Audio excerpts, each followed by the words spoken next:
You are currently the only person in this conference. Hola, buenas tardes.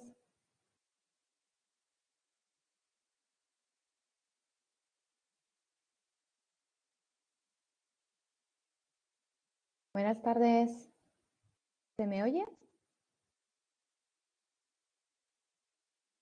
Perfecto. Es que hoy estoy con otro micro y tenía yo dudas de si se me iba a escuchar bien o no, pero bueno, si me confirmáis que sí, perfecto. Hola Natalia, Oscar y Elena, por supuesto, como siempre ahí. Vale, pues voy a ir subiendo el material con el que vamos a trabajar en esta primera media hora. Sí, y yo que te lo agradezco porque, bueno, siempre da mucha tranquilidad. Y luego ya pasaremos a la siguiente clase, a las 7:30, con los recitados, con los orales, ¿vale? Entonces, como os decía, voy a ir subiendo el material. Un par de minutitos por si se conecta alguien. Y bueno, si no, pues de todas formas saludo también a la gente que nos pueda estar viendo en diferido una vez haya acabado ya la clase.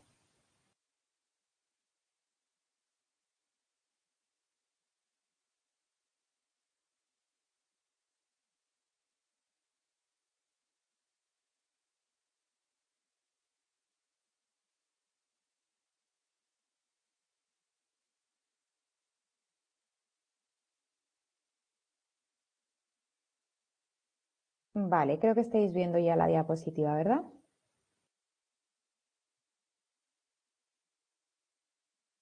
Perfecto. Pues no sé si los que estáis por aquí, Oscar, Natalia, tenéis alguna duda en concreto que queráis hacer respecto a lo que vamos a ver en esta primera parte de las diferentes fases, los diferentes exámenes con los que nos vamos a encontrar a lo largo del proceso de oposición. Si no, pues yo como siempre voy hablando y en cualquier momento me podéis interrumpir por el chat haciendo las preguntas que necesitéis, ¿vale? Bueno, en el mes pasado, en una de las clases que también tuvimos de recitados, precisamente estuvimos hablando de los diferentes ejercicios que tenemos a lo largo del proceso selectivo. Entonces, creo que alguno de vosotros me quiere sonar que estuvo en esta clase en directo y que seguramente lo veríais, pero bueno, hoy específicamente, pues en esta primera parte nos toca hablar de esto, así que vamos con ello. Bueno, en primer lugar, para poder hablar del proceso selectivo y todo lo que implica la convocatoria de nuestro proceso de oposición, vamos a tener que hacer referencia a dos momentos importantes. El primero es cuando sale la oferta de empleo público de acuerdo a los presupuestos generales del Estado y es el momento en el cual se va a distribuir el número de plazas en los diferentes cuerpos de la Administración General. Una vez ya se ha aprobado esta oferta de empleo público y ya sabemos, por tanto, cuántas plazas van a salir para nuestro proceso de oposición, lo que tenemos que esperar es al siguiente paso, que será el momento de la convocatoria, el momento en el que ya empiece a ponerse en marcha todo el proceso con la publicación de la convocatoria en el Boletín Oficial del Estado. En esta resolución de la convocatoria vamos a poder ver los siguientes puntos que os he sintetizado o resumido aquí en la diapositiva que veis ahora mismo, ¿vale? Perdón, creo que he tenido aquí un fallo, ¿vale? Porque realmente la convocatoria en sí misma iría un poquito después, ¿vale? Es decir, bueno, en este caso sí que van a salir cuáles son las bases y luego ya es cuando empezaría a rodar todo el proceso ya estableciéndose las fechas para la primera celebración del examen y ya cuando empieza a iniciarse pues todo este proceso de oposición. Pero bueno, abrimos la puerta de todo este proceso con este punto, con esta resolución. La última que tenemos disponible para el Cuerpo Superior de Técnicos, que como sabéis se presenta conjuntamente psicólogos y juristas, lo vamos a ver establecido en la misma resolución. La última que podéis consultar, no os la he colgado porque, bueno, pues como más o menos os he resumido los diferentes puntos que tenéis en la base de la convocatoria, pues, bueno, vamos a verlos de una forma mucho más rápida, pero que sepáis que, bueno, lo tenéis disponible en el boletín oficial y que la última es del 2023 y que la del 2024, la convocatoria del 2024, está ahí al caer. Así que, bueno, pronto podéis consultar cuál va a ser el nuevo proceso selectivo, la nueva convocatoria de oposición, aunque normalmente no hay muchos cambios. O sea, que podemos tomar como referencia para todo lo que vamos a hablar en esta primera parte de la clase de bueno, esta última convocatoria que salió. Aquí, como os decía, vamos a ver las diferentes bases de la convocatoria y también la descripción de las plazas, especificándose concretamente el número de plazas que van a salir para cada una de las especialidades, diferenciando entre juristas y psicólogos, y el número de plazas, tanto para una especialidad como para otra, que se van a reservar en exclusiva para personas con discapacidad.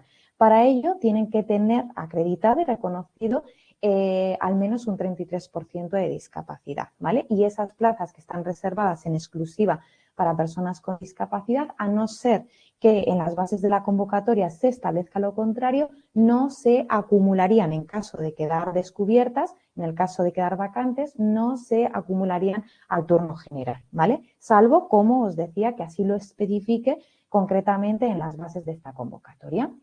También en esta convocatoria nos aparece la descripción del proceso selectivo, indicándonos las diferentes fases a través de las cuales va a transcurrir todo este proceso. En primer lugar, tendríamos la oposición con los diferentes ejercicios que la componen. Una vez se supere ese proceso selectivo, pasaríamos a realizar un curso formativo a nivel teórico. Después ya, una vez aprobado ese curso teórico, pasaríamos a desarrollar el periodo de prácticas, cuyo tiempo es variable y depende un poquito en función de las circunstancias. De hecho, he conocido periodos de prácticas de una duración de 6 meses hasta periodos de prácticas de una duración de 2 años y algo. Estoy hablando, por supuesto, para el cuerpo superior de técnicos, porque en otros cuerpos amplía algo más de práctica. La resolución finalizada de dicho periodo va a ser apto o no apto.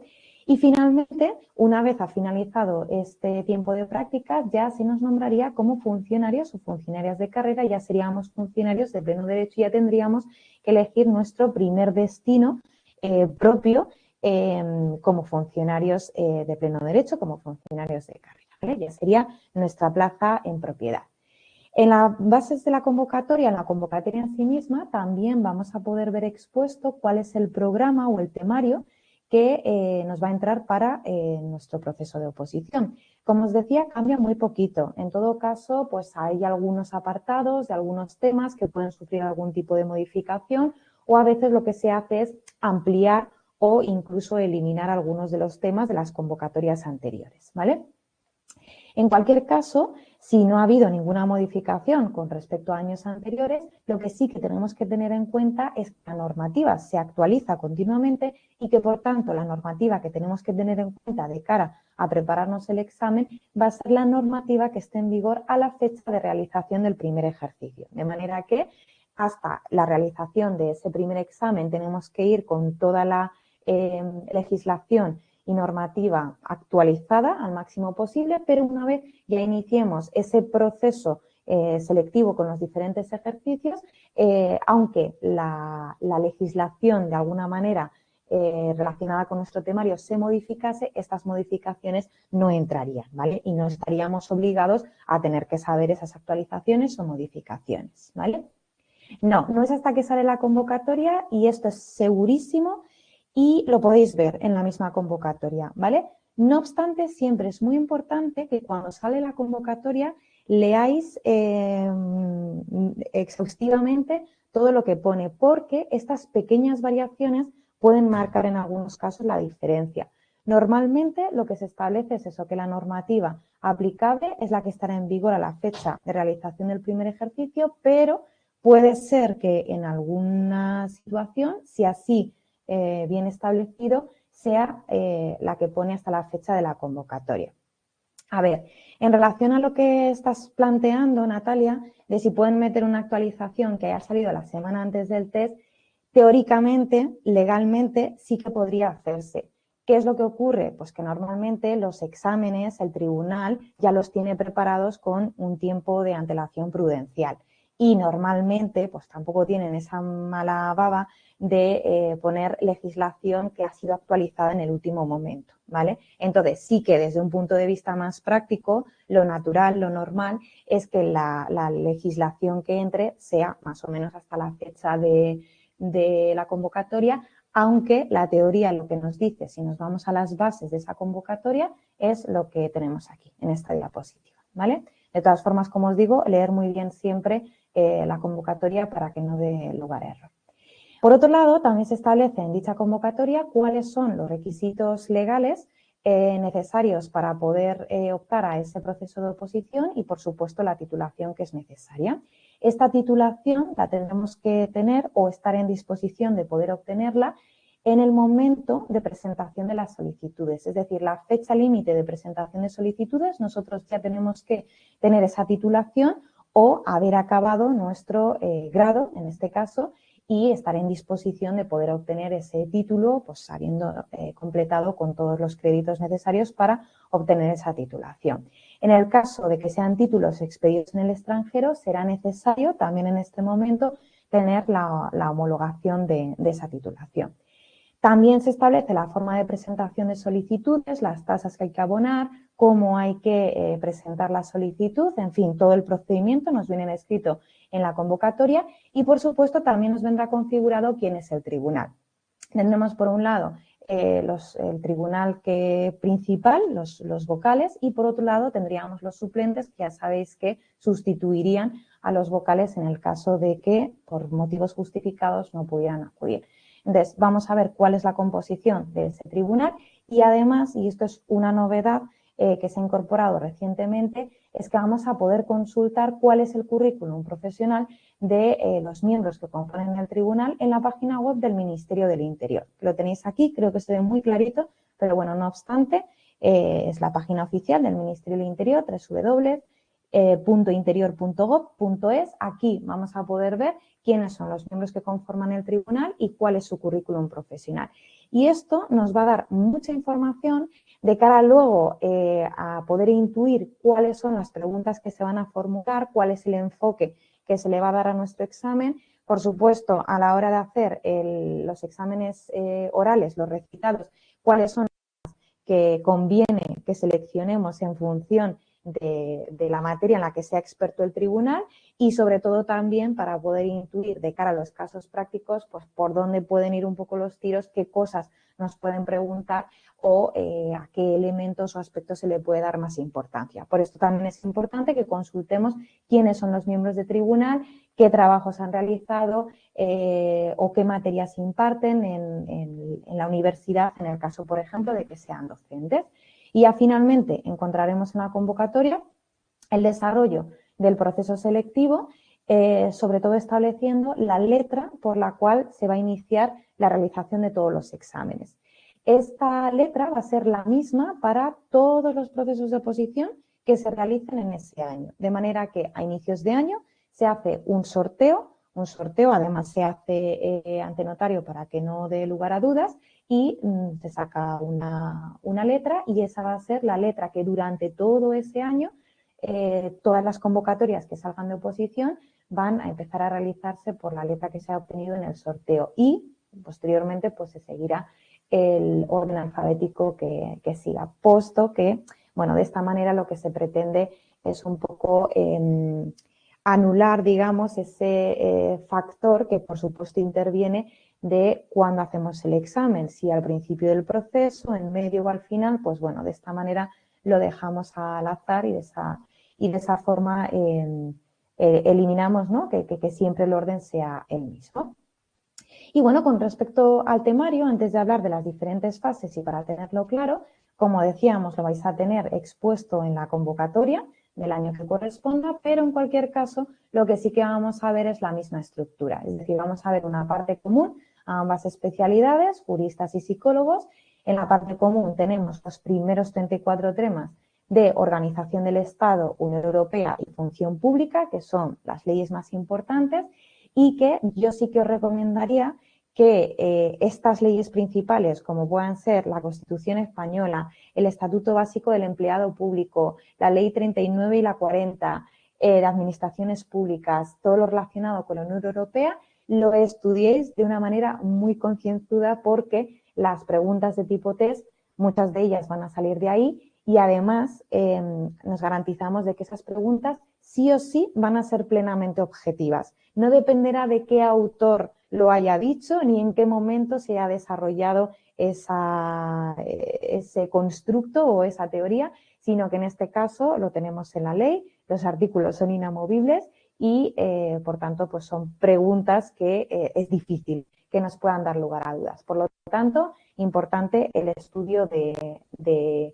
esta primera parte del apartado A, porque sí que es verdad que luego, bueno, pues también entran relacionadas con la función pública, temas relacionados con contratación, etcétera, y aquí pues yo sí que diría que hay que ser un poquito más prácticos y que en el caso de que nos pregunten, nos van a preguntar pues cosas muy relevantes, muy significativas, pero no van a ir a preguntarnos cosas muy al detalle, pues por ejemplo relacionadas con la ley de contratos, porque no tiene sentido, ¿vale? Entonces, bueno, pues un poco también por centrar nuestros esfuerzos en las cosas que realmente nos van a ayudar a tener una mayor puntuación.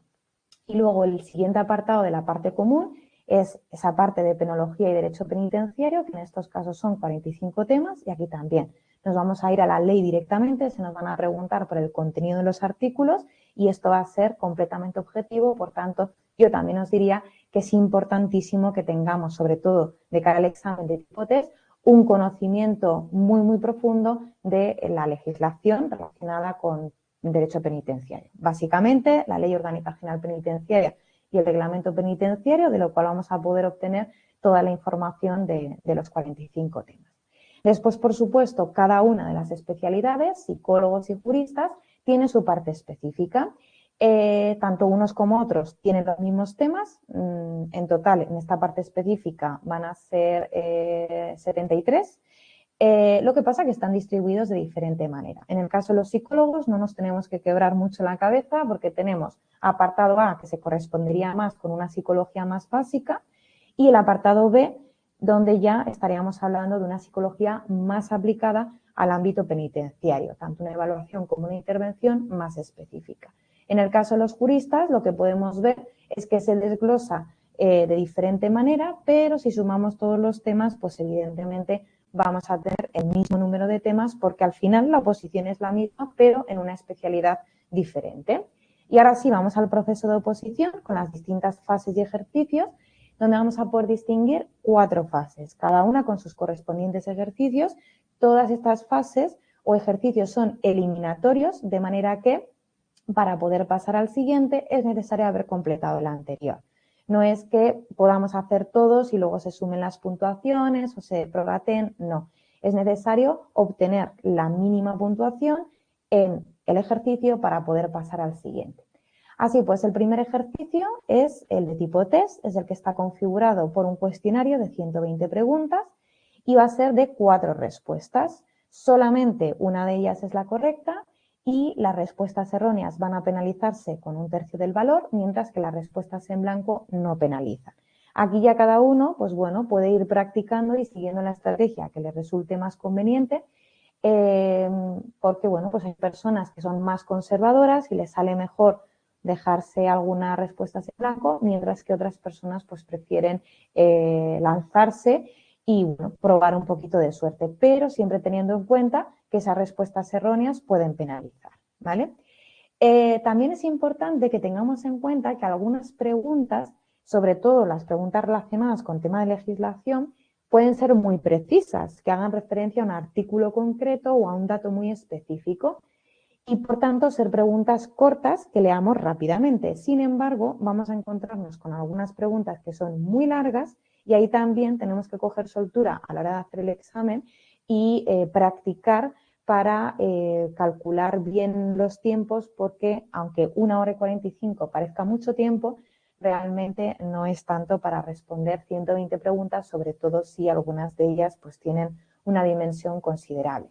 Y luego, además, teniendo en cuenta que las respuestas hay que pasarlas a una hoja de respuestas que será lo que entreguemos al tribunal. Entonces, aparte de que se nos da el cuadernillo donde tenemos las preguntas y ahí es cierto que podemos hacer las anotaciones que queramos porque después va a ser para nosotros, pero las respuestas después tenemos que pasarlo a una hoja de respuestas. Y esto también es importante, que nos dejemos el tiempo suficiente para poder pasar esas respuestas y que no nos equivoquemos, que podamos comprobar que las hemos pasado correctamente a esa hoja de respuestas. También vamos a tener 3 preguntas de reserva que en el caso de que alguna de las preguntas pueda ser impugnada, por tanto decida anularse, pues puedan sustituirlas y que por tanto no reste puntuación, sino que, bueno, pues pudieran ayudarnos a conseguir las mismas oportunidades, ¿no? La misma nota. Aquí tenéis el porcentaje de contenido que va a entrar en este cuestionario de 120 preguntas. Como veis, el 40% corresponde a la parte A de la parte común, esta que hemos visto de la Administración del Estado, el 20% corresponde a esa parte de Derecho Penal Penitenciario y el otro 20% a las partes específicas, pues en este caso de Psicología A y de Psicología B. La duración máxima 1 hora 45 y en lo que respecta a la calificación, en esta última convocatoria se establece que la puntuación máxima es de 20 puntos, esto suele ser así habitualmente, y que es necesario obtener un mínimo de 10 puntos para acceder al ejercicio siguiente, es decir, que es necesario por lo menos haber aprobado, digamos, el examen. No obstante, después, cuando ya se presente o cuando ya salga la resolución para el primer examen y los criterios de corrección, puede establecerse el punto de corte que se considerará para pasar al segundo ejercicio. Yo también he visto diferentes tipos de situaciones. He visto que a veces el punto de corte se sitúa en número de aspirantes, es decir, se establece por parte del tribunal que pasarán al siguiente examen 60 aspirantes, por decir un número al azar, y también he visto situaciones diferentes en las que el punto de corte se establece por puntuación, es decir, se establece como criterio, por decir también una puntuación al azar, que es necesario haber respondido correctamente X preguntas o haber sacado como poco una puntuación de X, ¿vale? Entonces, esto también es importante que lo tengamos en cuenta y que todos los avisos, advertencias, resoluciones que nos pueda salir por parte del tribunal las consideremos para darnos, ¿no? Para tener en cuenta la normativa de realización de los ejercicios. Con respecto al segundo ejercicio, en el caso de haber pasado la primera fase, se trata del examen oral, de la exposición oral de los 3 temas que serán extraídos al azar. Esto también lo expliqué en su momento y bueno, creo que más o menos estéis familiarizados con el procedimiento. Se disponen de 3 urnas o 3 saquitos, cada uno de ellos correspondiendo a esa parte común de Derecho Penal y Penitenciario y esa parte específica de Psicología Básica y esa segunda parte específica de Psicología Penitenciaria, y de cada saquito vamos a extraer 2 bolas y después tenemos que elegir una de esas 2 bolas de cada una de las partes, ¿vale? Entonces, una vez hayamos seleccionado esas bolas que se corresponderán a los temas que vamos a cantar, por supuesto, para poder elegirlas tendremos el boletín oficial delante con el título de los temas para que, bueno, pues podamos mirar, y de hecho el tribunal pues nos va a dar unos minutillos para que podamos decidir consultando ese BOE y esos títulos de los temas, y después, una vez que hayamos seleccionado, tendremos que decir al tribunal cuáles son los temas que he elegido y los que vamos a finalmente desarrollar. Una vez ya nos sentamos en nuestra silla, se nos dará el material necesario para que podamos hacer nuestros esquemas, nuestros resúmenes, nuestras hojas de ruta, y para ello vamos a tener un total de 15 minutos. Y después, cuando ya lo hayamos terminado, indicaremos al tribunal de que de que ya hemos finalizado y solicitamos el permiso para, cuando lo estimen conveniente, podamos dar inicio a la exposición de los temas. Para ello vamos a tener esos 45 minutos. Lo más conveniente es que los temas estén más o menos equilibrados, es decir, que cada uno de los temas pues, esté en torno a los 15 minutos, pero no pasa absolutamente nada si un tema tiene 14 minutos y otro lo hacemos en 16. Pues para esto también es bueno que vayamos practicando, que nos vayamos cronometrando y que vayamos sabiendo pues, más o menos cuánto tiempo tardamos en desarrollar uno u otro tema para, a la hora de elegirlos, pues si tenemos un tema que es muy cortito, podamos compensarlo con otro tema que sea un poco más largo. Una vez finalicemos ese tiempo de exposición y demos por concluido nuestra exposición oral, el tribunal podrá realizarnos preguntas sobre los temas que hayamos expuesto. Y aquí pone en las bases de la convocatoria que el tiempo máximo de realización de preguntas será 15 minutos y es cierto que no lo quieren alargar demasiado, pero no es que sean 15 minutos exactos, sino que a veces, pues bueno, normalmente es menos, pero también puede irse a un tiempo más largo de preguntas o de que nosotros no podamos justificar nuestra respuesta. Puede ocurrir en algunas ocasiones que el tribunal, conforme nosotros estamos realizando esa exposición, considere que no nos estamos ajustando bien al contenido del tema o que el desarrollo de nuestro tema es insuficiente para el nivel que se está exigiendo y puede ocurrir que nos pidiesen que terminásemos el examen, ¿vale? Pues no pasa nada, pues ya está, lo dejamos ahí, concluimos y salimos de la sala, damos las gracias y hasta la próxima. Pero bueno, vamos a ir con la idea de que esto no tiene por qué ocurrir, normalmente no ocurre, salvo que, bueno, pues eso, que nos estemos desviando demasiado del tema o que, bueno, pues no lo estemos realizando conforme al nivel del resto de participantes. En este caso, la calificación máxima son 20 puntos y será necesario obtener un mínimo de 10 para pasar al segundo ejercicio.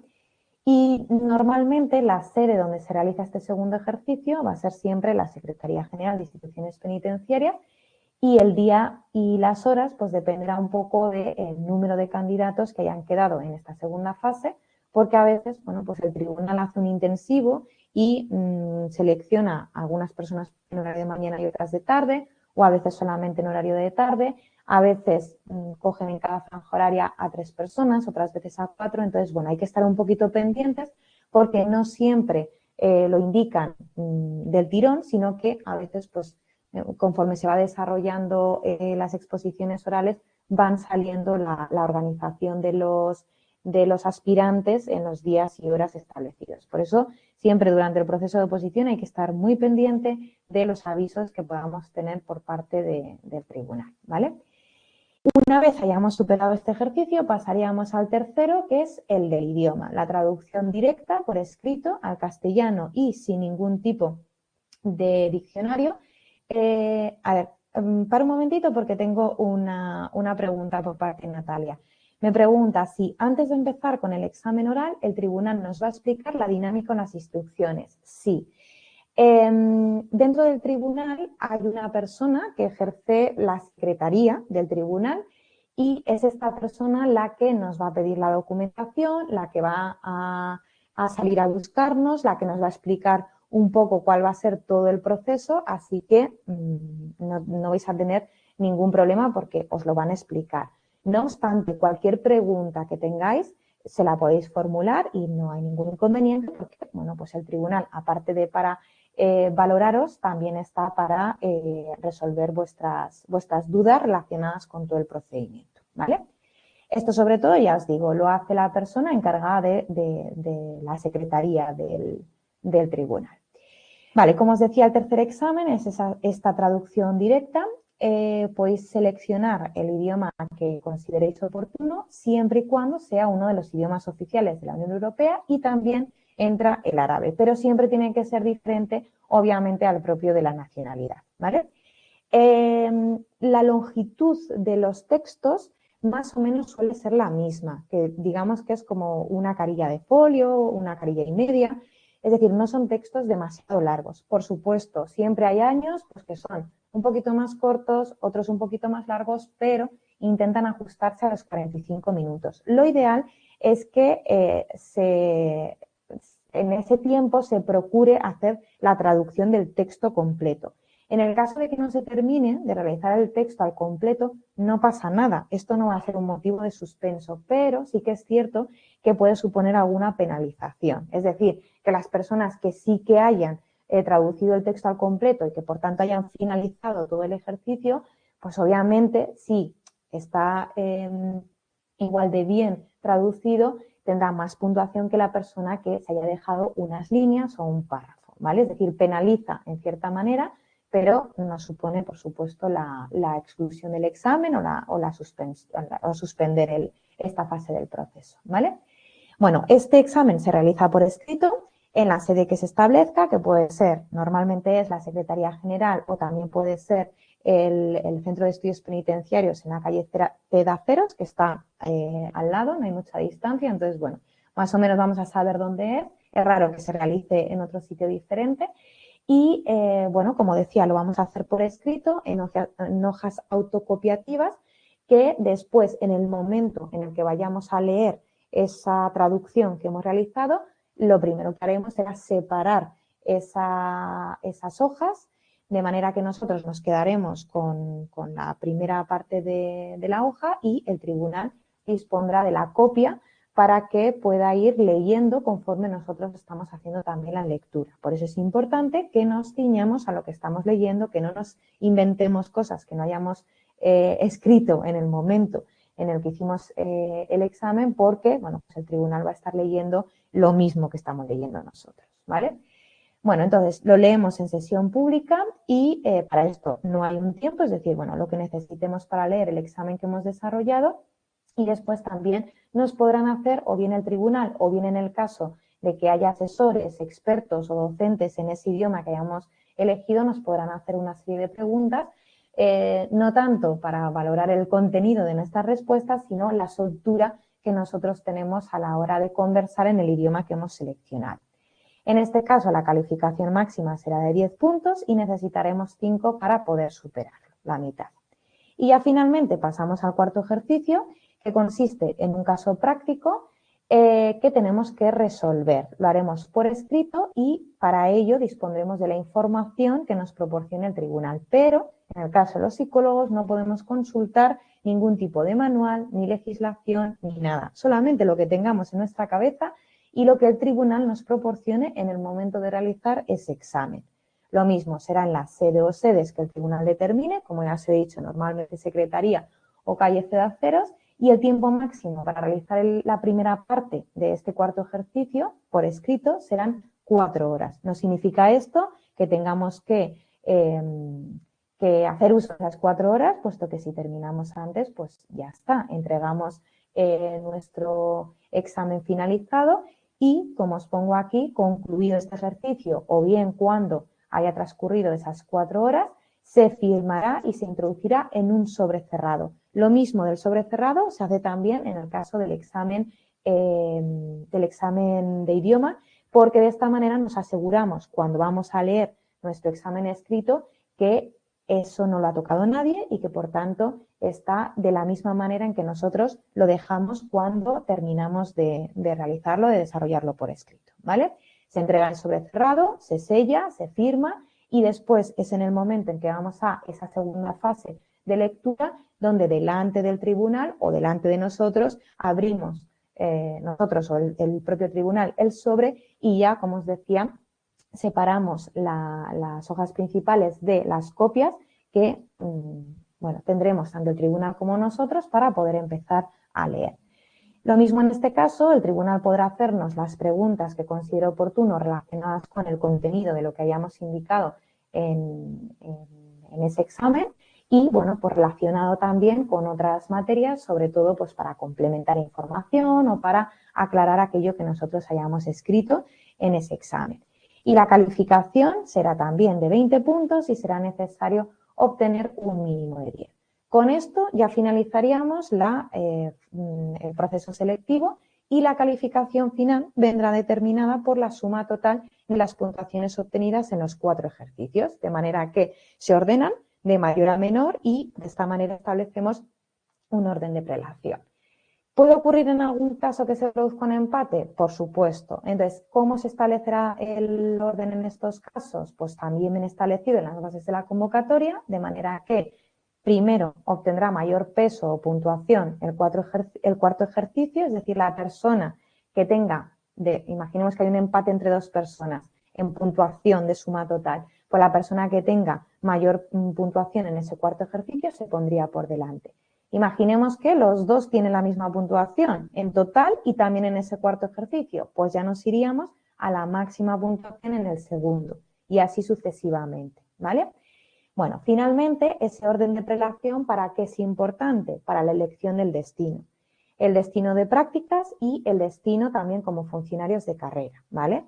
Entonces, por eso es importante intentar obtener la máxima puntuación posible, pero en definitiva, pues muchas veces cuando estás metido en un proceso de oposición lo que importa es aprobar la oposición y luego la puntuación queda en un segundo plano. Pero bueno, el destino viene determinado por eso, ¿vale? Es decir, pues primero, dentro de la relación de destinos que tengamos disponibles para realizar nuestras prácticas, elegirá la persona que mayor puntuación haya obtenido, siguiendo ese orden hasta el último. Y lo mismo posteriormente, una vez aprobado ese proceso de prácticas, en el que se tendrá que elegir destino definitivo como funcionarios de carrera, pues también se cogerá el mismo orden en función de la puntuación que hayamos obtenido en todo el proceso de oposición, ¿vale?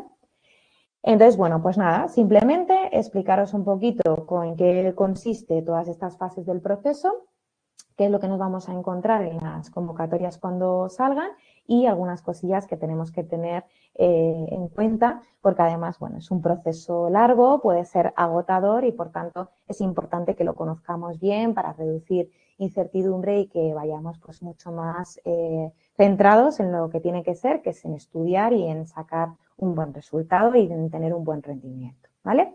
No sé si tenéis alguna duda con respecto a esto. Si no, cierro esta sesión y nos vemos ahora con el tema de los recitados, ¿vale? Dime, Natalia, sí, dime. Una última duda, por supuesto.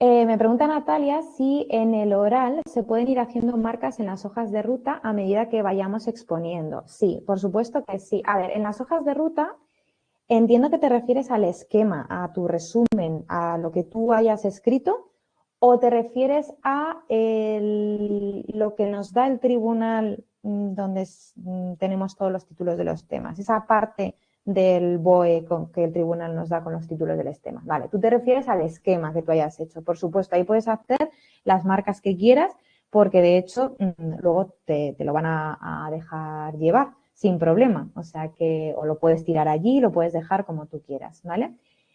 Sí, lo puedes pintar, puedes hacer lo que quieras, no hay ningún tipo de problema. Es decir, a ti te van a dejar un taquito de folios, un boli y tú puedes hacer lo que quieras con ellos. Puedes hacer esquema, utilizar las hojas que quieras, dibujos, luego conforme tú vas exponiendo ir tachando las cosas, ir poniéndote tus flechitas, es decir, como a ti te resulte más cómodo para seguir tu exposición. Y luego ya os digo que eso o lo podéis dejar allí o, si yo no mal recuerdo, antes dejaban que te lo llevases a casa, ¿vale? O sea que por esa parte sin problema. Lo que no podéis hacer marcas es en el BOE que os dan para poder consultar los títulos de los temas, porque eso sí que va a ser compartido por todos los compañeros. Entonces, claro, si cada uno va marcando los temas que va a desarrollar, pues al final tendríamos ahí todo rayujeado y, bueno, pues puede ser incómodo para los compañeros que vengan después, ¿vale?